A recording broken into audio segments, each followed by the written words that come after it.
Being good is obviously the baseline for winning money at poker, but what if I told you that there are 3 other factors that have a massive impact on your win rate, even though hardly anyone ever talks about them? In this video, I'm going to show you what these 3 factors are and how you can use them to potentially skyrocket your winnings too. The difference between always doing these 3 things and never doing them can literally mean the difference between a $10 per hour win rate and a $20 per hour win rate at 1-2. And at 2-5 and 5-10, this can be the difference between earning $20 an hour to $60 an hour. My name is Andreas Wagner. I'm a live low-stakes professional poker player based in London, and I had to learn these things the hard way. You can take a shortcut by watching this video. And pay very close attention to the last factor, because that one can really make or break your profitability. Do you remember the last time you walked into a casino and started playing poker only to notice that everyone at your table was either a good reg or a nit? Nobody said a word, half of the players were wearing headphones, and raise sizes came straight out of a GTO playbook. At the table behind you, there was a lot of laughter and banter, however. Everyone there seemed to have a great time, and you heard the dealer announce all in and a call all the time. Which of these 2 tables is the better one? Only from these few snippets of information, you should know that the second table is miles better. This seems kind of obvious, but most players don't know how big the difference actually is. I'm going to illustrate this by showing you what the win rates for everybody at the table are.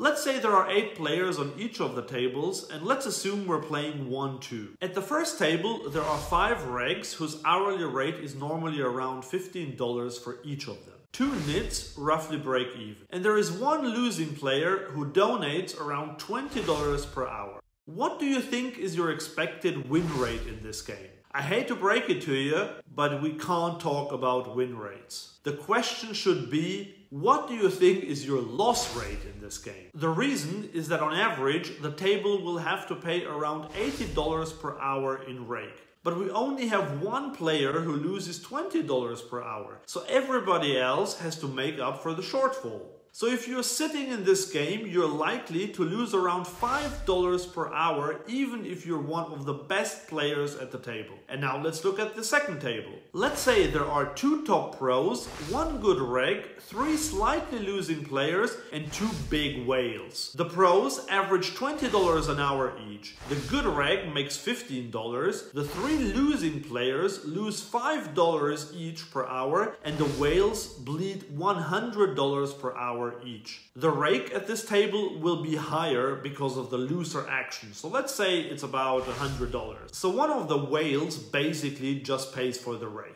But now there is another $100 from the second whale and the combined $15 from the slightly losing players up for grabs. A total of $115 that can be divvied up between the 2 pros and the good reg. These are obviously not perfect calculations, but they show what a massive difference the right or the wrong table makes. So the first crucial factor for a healthy win rate is table selection. Always try to be at the best possible table. Don't play in bad games and don't be lazy about it. But on to tip number 2, which really separates the good players from the not so good ones. Let me ask you a question. Is it a good idea to open 10-8 suited from early position? If you have watched a few of my videos, you will probably expect me to say that this is a big mistake. And well, you wouldn't be totally wrong. However, there are scenarios when I will do this, and you should too. For example, let's say you're sitting at a very passive table where the 5 players to your left all play very tight, and the 2 blinds are both really bad players. In this scenario, I would not mind opening 10-8 suited. It is by no means a mistake to just fold. But if I have a good chance to play this hand in position against 2 whales, then I will open it. Same applies to 3-betting Jack-5 offsuit on the button against a cutoff raise. I would normally say this is a crazy 3-bet. But if the cutoff is a super straightforward player who folds everything to a 3-bet that's not aces or kings, then I will do it. I actually once did this to such a player. He snap folded pocket jacks face up and said, "There is no way that you don't have kings in that spot." Well, I didn't. So what's my point here? Good players sometimes do things that seem unconventional, but they don't just do them because they feel like it. They have a reason. If you have a well-reasoned argument why deviating from your regular strategy might be more profitable, then it is okay to do it. But for this, you have to be confident in both your reads and your skills. This is not a blank check to start justifying every bad raise or call. Otherwise, the other players will soon have a reason to want to play more pots against you. So this tip was important, but remember, I said that the last one is the most important one. If you don't follow this one, I will guarantee you that your win rate will go into the deepest basement. I have seen so many players fall victim to this one. Here is an example from just a couple of days ago. I sat down at a table. In my first hand, I looked down at pocket kings. Exciting. I 4-bet jammed against a big 3-bet. Well, the guy had aces. I lost. Then I raised ace-king, got called by 3 players. I missed the flop and had to fold.